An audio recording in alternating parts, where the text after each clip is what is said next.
standards, the state-led Common Core State Standards Initiative is developing clear, rigorous standards that will match the best in the world. People say Common Core, that's usually what they're talking about, is the standards that are tied to Race to the Top money. So there's a set of standards for math, there's a set of standards for ELA, English Language Arts. There's a third set, which is literacy for content areas. It's science, social studies, and technical subjects, I believe is how they word it. From my standpoint, the core standards themselves really are a pretty decent aspirational target. We want you to think critically. We want you to be a problem solver. We want you to be able to support your argument.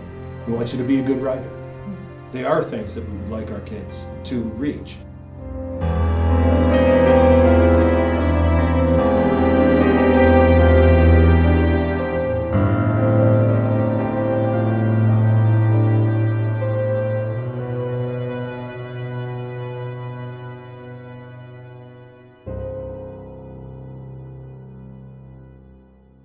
On June 2, 2010, 45 states adopted the Common Core State Standards.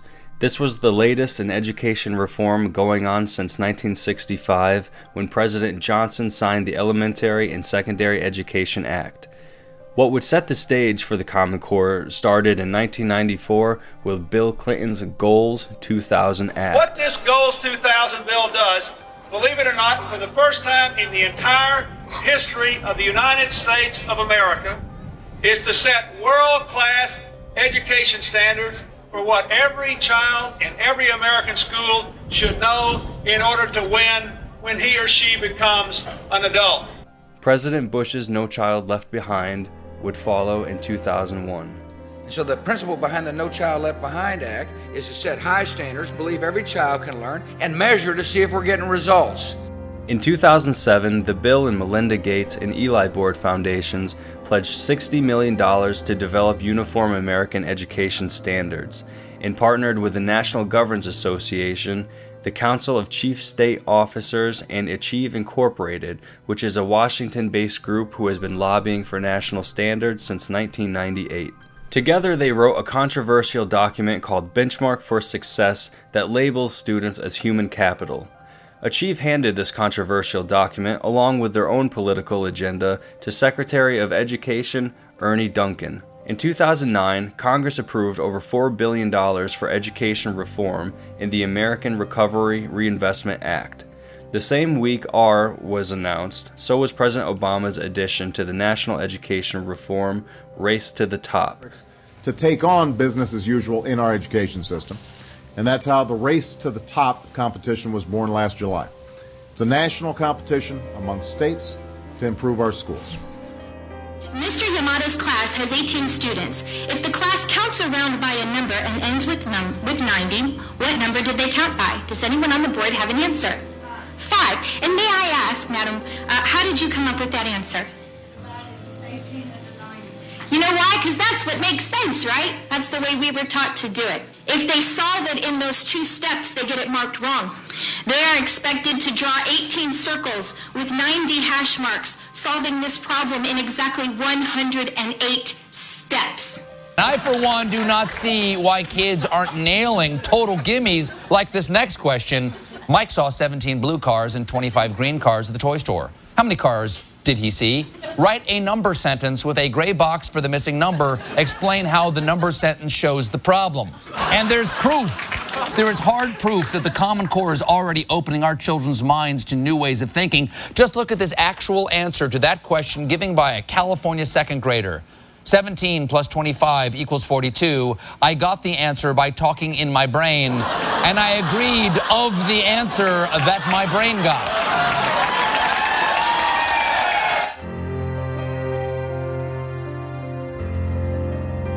When we talk about the Common Core standards, they were not written by teachers. They were written by business people, CEOs. It's the Business Roundtable that was really behind that. Bill Gates, of course, pumped a ton of money into Common Core. While educators and administrators were later included in the validation committee and feedback groups, they did not play a role in the actual drafting of the standards. The implementation of Common Core was a disaster. And for a long time, Commissioner King just kept saying, oh, it's not us, it's you. We gave you the tools you need. The English standards were very, very good, and they were working on rolling them out just as the Common Core came along, and all that hard work by real English teachers was just thrown out the window.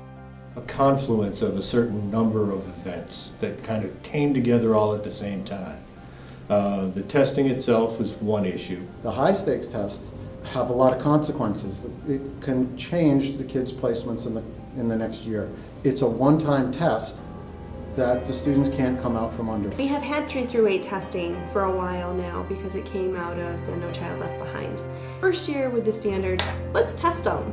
Some of the new standards being tested by the Common Core have yet to be taught in classrooms, which leaves many teachers and parents to wonder, why take these tests now? State officials, however, question, why not? According to the state, many students are not ready for college or a career right after high school. With the results of the 2013 tests, only 31% of students met the new Common Core standards in both math and English. Interestingly, before students in grades 3 through 8 took the new math and English standardized tests, the state officials warned that scores would likely drop.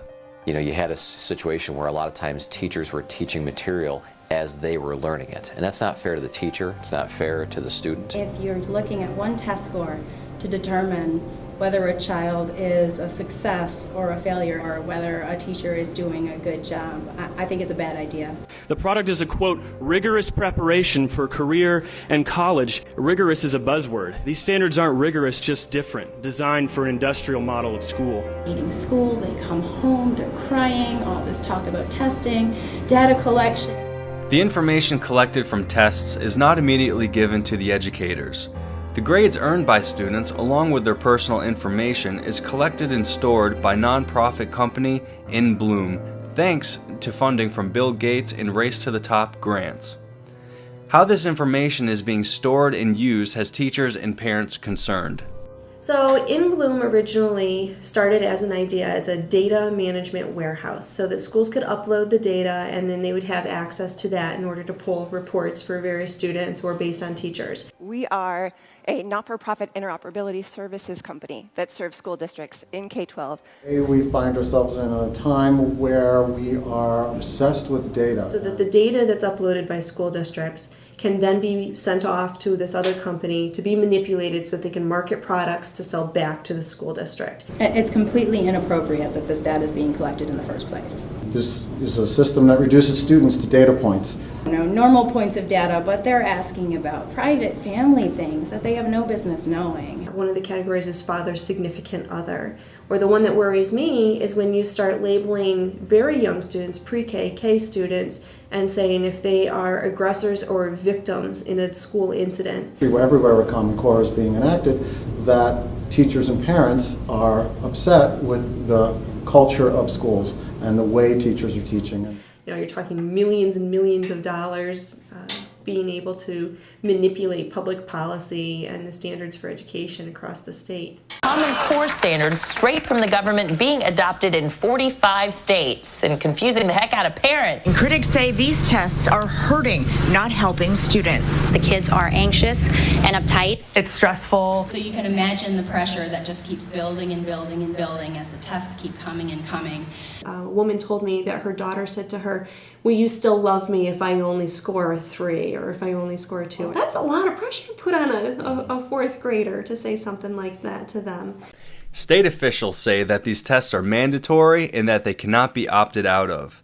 Parents, on the other hand, are saying that they will decide what is appropriate for their kids, and they are informing the schools that their children will not be participating in Common Core testing. The state 3 through 8 testing is a mandated test for all of the students in grades 3 through 8. We've had a movement where individual families have decided to to exercise their right for refusal. How they go about refusing is simply do not pick up the pencil, do not put their name on the page, and say, I don't have to take this test. Well, the process of going through refusing the state tests is easy. You send a letter to your school. We call it the refusal letter because the language says that there's no provision for opting out, but students can refuse, and you send the letter to your school. My child would not take a test whose score isn't reported to the classroom teacher, so it can't help the classroom teacher do her job better.